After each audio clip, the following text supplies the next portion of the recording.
Good morning students. আশা করি তোমরা সকলেই খুব ভালো আছো। আমি সমাধান চক্রবর্তী, স্পন্দন কলেজ অফ এডুকেশনের বাংলা বিভাগের একজন সহকারী অধ্যাপক। তো আজ ডিএলএড ফার্স্ট ইয়ারের বাংলা বিষয়ের ইউনিট 7 অধ্যায়ের অনুচ্ছেদ বিষয়টি নিয়ে আজকে আমরা আলোচনা করব। প্রথমে আমরা জানার চেষ্টা করব অনুচ্ছেদ কি বা অনুচ্ছেদ কাকে বলে। লিখন ক্ষমতা উৎকর্ষ সাধনের গুরুত্বপূর্ণ উপায় হল অনুচ্ছেদ রচনা। রচ ধাতুর অর্থ হচ্ছে সৃষ্টি করা। রচনা হল নির্মাণ। সাহিত্যে ভাব প্রকাশের শিল্প মাধ্যম অনেক আছে, তো সেখানে অনুচ্ছেদ রচনা সাহিত্যের একটি বিশিষ্ট ও স্বতন্ত্র শিল্পরীতি। কোনো বিষয়গত মননশীল ভাব কিংবা তথ্য অথবা তত্ত্ব যখন উপযুক্ত ভাষার সমন্বয়ে যথাযথভাবে প্রকাশিত হয়ে শিল্পরূপ লাভ করে, আমরা তখন তাকে বলতে পারি অনুচ্ছেদ রচনা।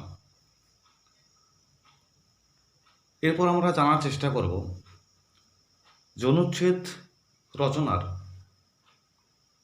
কয়েকটি উল্লেখযোগ্য বৈশিষ্ট্য থেকে থাকে।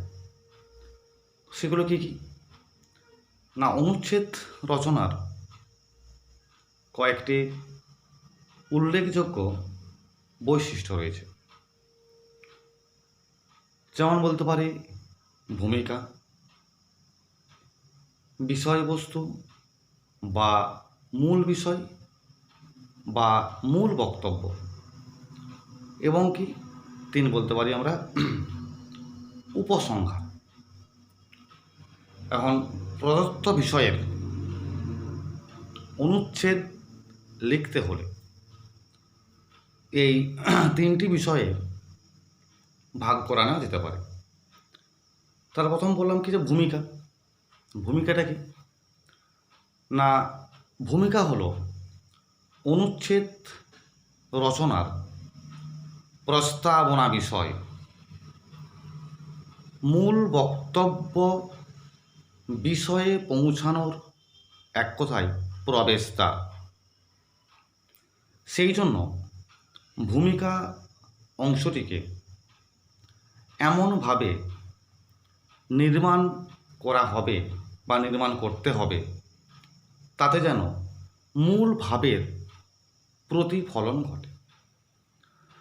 মূল বিষয় বা মূল বক্তব্য বিষয়কে উপস্থাপনের আগে বিষয়টিকে প্রয়োজনীয় সংকেত বা পয়েন্টে ভাগ করে নিয়ে সুসংহতভাবে অনুচ্ছেদটি অবশ্যই গড়ে তোলা উচিত। উপসংহার কি না, উপসংহার অনুচ্ছেদের সমাপ্তি অংশ। সূচনার মতো সমাপ্তিরও কিন্তু সমান গুরুত্ব রয়েছে। আমরা এছাড়াও বলতে পারি অনুচ্ছেদের ভাষা হবে সহজ এবং সরল। সাধু অথবা চলিত রীতির মাধ্যমে অনুচ্ছেদ রচনা করতে হবে। অনুচ্ছেদ রচনার সময় বিষয়বস্তুর সুস্পষ্ট প্রতিফলন থাকা দরকার। লেখকের উচ্ছ্বাস বা অতিমাত্রায় আবেগকে প্রতিহত করতে হবে। অনুচ্ছেদ রচনা অত্যাধিক বড় কখনোই কিন্তু হওয়া উচিত নয় বা হবে না। আমরা পরে একটা বিষয় আলোচনা করতে পারি, অনুচ্ছেদ রচনার গুরুত্বপূর্ণ নীতিগুলি কী কী। না, আমরা এক্ষেত্রে বলতে পারি নম্বর 1 কী বলতে পারি, যে শিক্ষক মহাশয় শিক্ষার্থীদের চিন্তন ও কল্পনা কর্মে সবসময় উৎসাহ দান করবেন। চিন্তা ও কল্পনা সংগঠিত না হলে অনুচ্ছেদ অবয়ব নেবে না। আমরা 2 কি পয়েন্ট বলতে পারি, না বিষয় উপস্থাপনা সবসময় সরল থেকে জটিল, জানা থেকে অজানার নীতি অনুসরণ করে চলবে। আমরা 3 কি বলতে পারি, না শিক্ষার্থীরা বক্তব্যের অংশগুলি লিখিত রূপে বাস্তবায়িত করছে কিনা শিক্ষক মহাশয় তা প্রতিটি মুহূর্তে দেখে নেবেন। আমরা 4 কি বলতে পারি, না শিক্ষা সহায়ক উপকরণ ব্যবহার ঠিকমতো শিক্ষার্থীরা করছে কিনা তা অবশ্যই শিক্ষক মহাশয় দেখবে।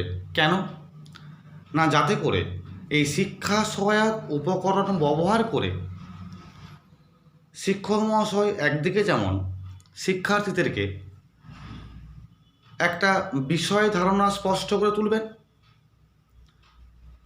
তারা একটা বিষয়ের সুস্পষ্ট ধারণা পাবে, সেটা কিন্তু অবশ্যই শিক্ষক মহাশয়ের করা দরকার। শিক্ষার্থীদের সামনে একটা উপকরণ ব্যবহার করে, শিক্ষা সহায়ক উপকরণ ব্যবহার করে একটা সুস্পষ্ট ধারণা গড়ে তোলা। আমরা 5 কি পয়েন্ট বলতে পারি, না পুঁথিগত ভাষাকে বা পুঁথিগত ভাষা যথাসম্ভব পরিহার করাই উচিত। আমরা পরে কি পয়েন্ট পাই, না শিক্ষার্থীরা যাতে করে চলিত রীতি অনুসরণ করে অনুচ্ছেদ লেখার সময় তা দেখা অবশ্যই শিক্ষকের কর্তব্য।